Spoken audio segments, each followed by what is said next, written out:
welcome to Lessons Learned. I'm Sherry. This is Wednesday's video for this week. It's Shark Week again. Last time you saw me working on this project right here was Shark Week 2024. So here we are a year later, and we've made some progress on this little project. Last year I got it all put together. A few weeks ago I threw it on the long arm and put some watery design on it here and bubbles and all of that. Now we just need to bind it. So binding is pretty simple. If you've been quilting for any time at all, you know how to bind a quilt. But do you know how to do a flange binding? It's actually quite simple.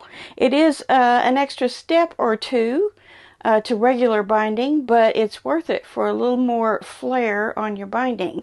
And this little project lends itself to doing such a thing. So I wanted to be sure and use from my 2.5 inch scrap bin for this project. So I limited myself to what I had in my 2.5 inch strips with the fabric strips. And actually I'm pretty proud to say I have not added much to this, although I do need to process some scraps. So the last 2.5 inch strip project that I did was a scrappy one earlier in the year, and I really cut down on these strips. I probably by half. So see, I could actually stack up a whole nother stack inside of there. So either way, I was going to pull from this, whether I could find the right color or not. I was sure I had something, even if I had to go neutral. So I wanted to pick out something that had a little bit of the orange shades, the corally shades, and then possibly a black or something that would coordinate with the grays and the shark. I was hoping I had some of this left. I do not. I can't find any of that. I'm pretty sure this was a fat quarter, and I probably processed it down into some big squares or something. So I've got to go another route. So I pulled all the oranges and darks out of here that I had, and I came up with this as my dark. And it's got kind of a sea theme to it. I don't know if those are jellyfish or whatever, but I think it's going to be okay for this. And then the oranges that I had enough of. So I had this kind of pinky one here, which I think it would be good for it. I think it matches fine. Or I have this one that kind of looks like fish scales. It's a little bit brighter. I don't know, I think I like that more now. Or I have this one, which is the same line as this, and it's kind of a Hawaiian flower. It has some bright yellows. It has a little bit of a pink in it and the orange. So then there's that. So you can see a little peek of a flower. So I think I'm going to go ahead and eliminate these. I think they're just a little too pinky. And go ahead and pick one of these. Which one will it be? I don't know. I kind of like the flowers. I kind of like the scales. I kind of go back and forth. Let's see this one again. It's just a very little bit it's going to show. So it's more for color than design. I think I'm going to go with this one. I just feel like it's a little bit softer. It's kind of like this is too soft and this is too bright, so this is just right. Goldilocks.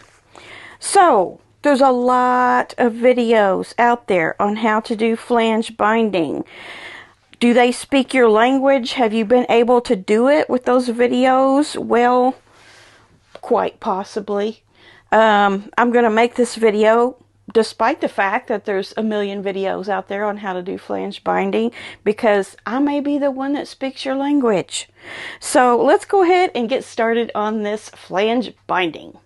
One of the first important things you need to do is measure around your project and make sure you have enough length of strips. so you may have to sew some together. More than likely you will have to sew some together unless you're doing a very, very small quilt. So in this case, I needed 77 inches to go all the way around my little quilt. So, and I need that twice because I'm going to add this little flange in here. And I'm saying little lightly because actually it is the strip that's the widest of the two that you're going to put together for this flange binding. So your first measurement is for the flange, or the little strip of color that you want on the innermost part of the front of your quilt. So that is your first thing you want to do. So we're going to cut the flanges. So I have width of fabric here, and I think I'll be able to get my two pieces out of here that I need for going all the way around the quilt. Now that measurement is 1 3/4. So you want to make sure, if you're using 2.5 inch strips like I am, this is width of fabric, you want to cut a 1 3/4 inch strip or strips that you will be joining together like normal for regular binding. So these two strips for my little quilt, I'm going to join them together. So probably what I will do is go ahead and cut these selvages off now, so I won't have to deal with those when I'm joining these together. Let's see where they are, about right here.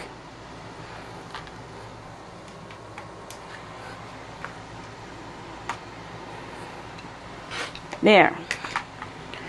So this is waist, and then here are my two flange bindings that I need to join end to end, just like we do normally.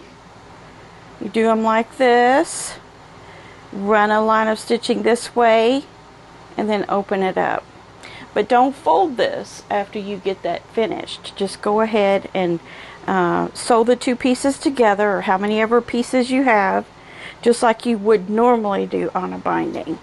Now this outer part, which you would think would be the bigger part of your binding, is actually your smaller cut, and it'll be 1.5 inches. So I'm going to go ahead and measure a 1.5 inch out of each one of these, and I'll probably keep this little strip here for my micro scraps that I keep for someone. And then another one.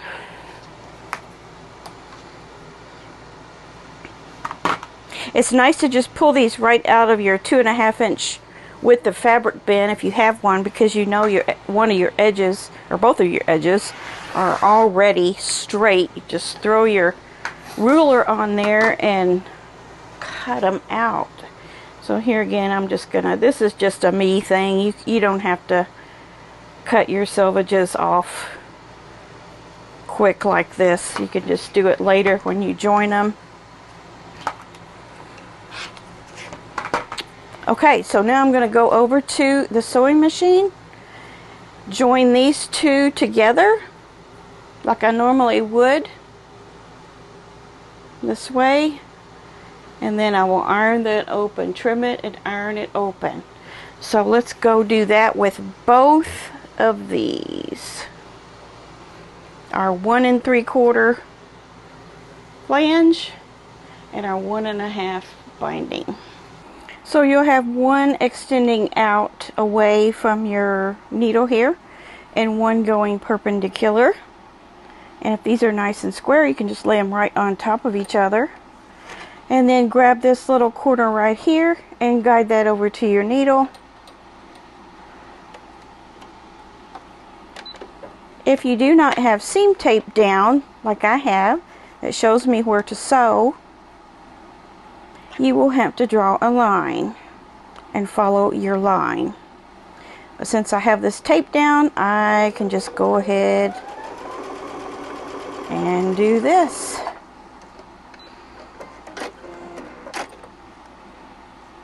There we go. So now I need to clip this off on the pointed side. Leave your little 1/4 inch seam allowance there. You'll go over to the iron here in a second and open that up and press it. If I can just get my fingers to work. There we go. Be open like that. So now I need to do that on my blue ones. So let's get those together. Same thing again, right side up, off to the left of your needle, and then perpendicular to that. And if you need to draw a line from here to here, or use your seam tape to get a nice straight line through there. Now I'm putting the point of the back piece on the red line. That's where I want to sew.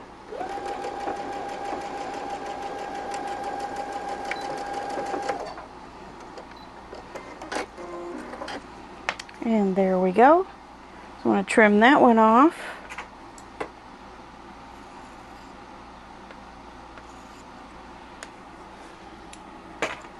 Okay, so again, we're just going to open this up and press it with the iron. Fingers won't work. There we go. So I'm going to run over and do that right quick. I will come back and I'll show you how to sew the two together. Now I'm taking my wider strip, which is the flange, face up with my regular binding over to the right hand side. Just line that up, and we're going to be stitching a 1/4 inch all the way down the length of our two strips that we just joined.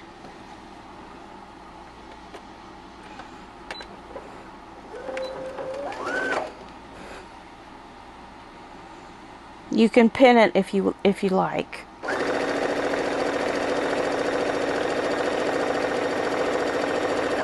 What you don't want to do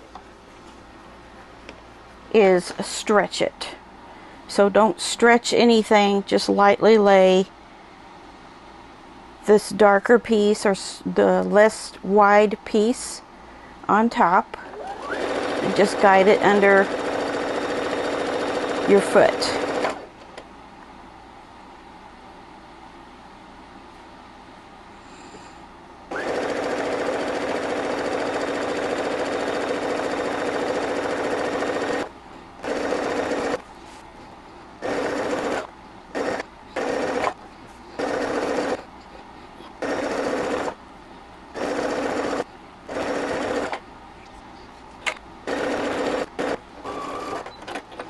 Okay, so what we have here,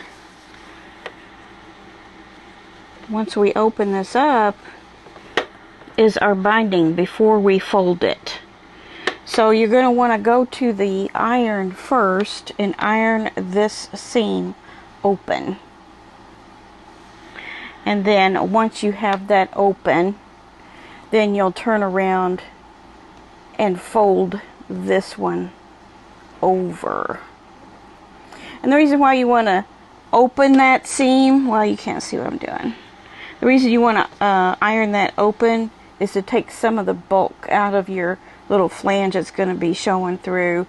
If you decided to push it towards this side, it's going to be a little thick because it's going to get folded more than 1/4 inch.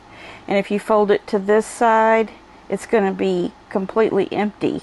So it's better to put some bulk in there than no bulk or too much bulk, if that makes any sense. So I'm going to go ahead and show you how I'm going to iron that. Here's the back side of our binding strip that we're going to be working with. Just press that open and do that all down the length of your piece. And then your next step is going to be to fold it directly in half. Okay, so that will give you the flange effect that you want without having to literally do what looks like two pieces of binding done separately. Isn't that cool? So I'm going to go ahead and probably, well, actually, I know that I'm going to go ahead and iron all of this out, but I think I may also give it a little bit of a starch as well to make it nice and crisp and make sure that I have a nice, even showing of my accent binding there, the flange. Starting to look like something. Look at this. Isn't this snazzy? We're ready to put it on our quilt now. But first I wanted to show you what I like to use as starch, spray starch, Faultless Premium Luxe Finish. There's another Faultless that's just normal Faultless, but I like this Luxe Finish one. It smells so good, and I think it works way better than Flatter or Best Press. I just love it, and it's a lot less expensive too. Are you ready to see this flange binding go on? I am. So this needs to wind up on the front, right? So for us to get that to happen, we need to put the biggest part, of course I've got the wrong end up here. We need to put the biggest part that we can see, our fancy brightly colored one that's all you can see on the back. We need to put that up on the back. And I think I want to start here. So just like you do with your normal bindings, you want to leave a great big tail and, you know, a good, I don't know, 8-10 inches at least. So I'm going to start sewing about right here. I've left this much. That looks like about 8 inches. Yeah, I'm going to do that. And so your accent flange piece is up when you sew this to the back of your quilt.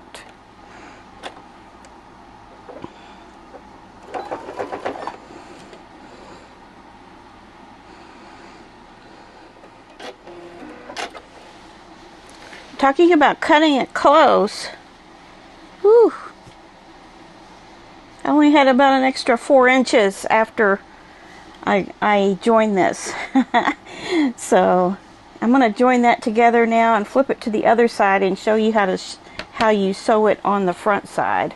Another tip I have for you too is once you get your two pieces sewn together, actually before that, make sure you open those seams back up. Make sure they're open to each other, just like when you ironed it, and then sew across, and then that way that'll keep it a consistent thickness all the way across your project here. So now all I have to do is sew down this little hole that I have left.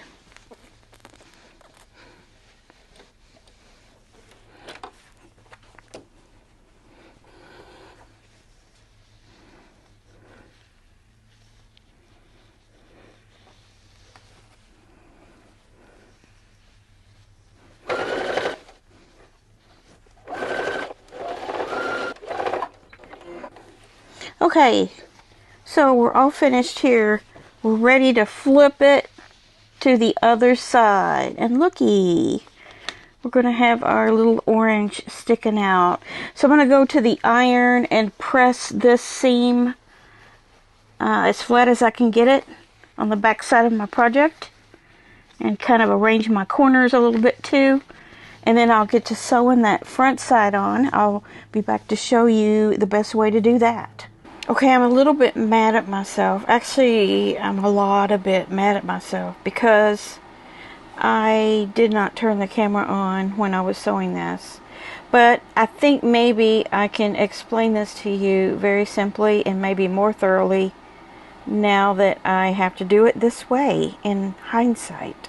So the first thing I did is I changed my thread out because I was using this and the back is dark. And so, you know, you stitch in the ditch is what you do.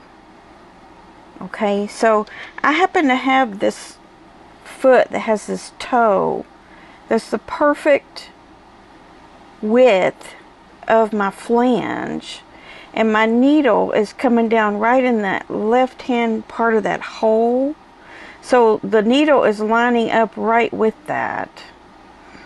So I changed my thread to this color because I wanted to stitch in the ditch, mainly focusing on making sure I stayed off my flange, and that worked out really good. I mean, I'm not the straightest sewer, but I managed to keep it pretty well in that ditch. And then when you do your corners, you just do what you normally do. But having a flange kind of helps you get your corner exactly where it should be. Look how great that looks. So, you know, you have this, you're going along down through here, and you folded your corner over, and you basically just stop right there and go right back down in there. And it's just so easy. So I did it all the way through, and then I made another little clip, and I will go ahead and show you that clip, and then we'll wrap this video up. But there's really nothing more to it than that. And I kept my stitch a normal length, like 2. Yes, I have it on 2. That's what I normally sew with, is 2. I don't see any reason to lengthen it because it's not really going to show. Now, if you were using a thread that you wanted to kind of accent along with in there, I don't know what, I guess that's a possibility. But if you wanted your thread to show, like you wanted to go just a little bit over here and have your thread show, maybe I would use a 3 length to make it look like top stitching. But since this is inside that ditch, I just went ahead and kept it at the 2. So I hope that helps explain what I did here. That's all it is. Just sewing that ditch. It looks good, you all. I think I lost some footage. But look. This is my first corner, and I went over a little bit with my thread. I could fix that easy. I'm just so happy with how this turned out. So let me hang this up. And you know what? We need a name for her. She is a girl. She's got a flower in her hair. So let's give her a nice, I don't know, tropical name. Put it in the comments what you think it should be. Okay, got her all up on the wall here. This is behind my desk, so you'll be seeing her for a while. I'll keep her up through the summer, at least. Blue, what do you think about the new scenery? I gave you new scenery. Look, you're underwater with a shark. But she's a nice shark. You like her? Yeah? You got one ear turned out. Alright, thanks for tuning in today and helping me to finish up this little project. A small project in the making for a year that's finally finished. So I hope you learned something about flange binding and try it out for yourself. I'll see you back here on Finish It Friday. Bye!